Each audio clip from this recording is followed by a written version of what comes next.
Welcome to this DelphStack tutorial video. We will learn how to create a flowchart in Draw.io. Flowcharts make it easy to visualize steps, decisions, and workflows clearly. First, open Draw.io and go to your diagram editor.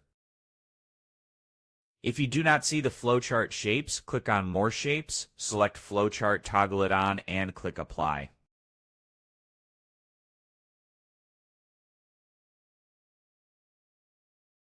After applying, you will see the flowchart shapes appear.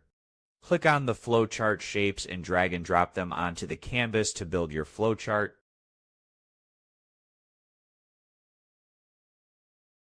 Once the shapes are added, arrange them and apply styling as needed to complete your flowchart.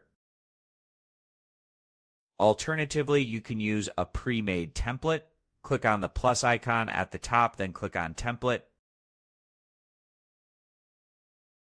Select Flowchart, click on it, and then click Insert.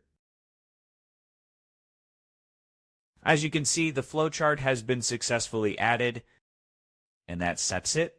We just learned how to enable Flowchart and advanced shape libraries and use them to create a flowchart in Draw.io. Thanks for watching, and don't forget to check out the next DelphStack tutorial video.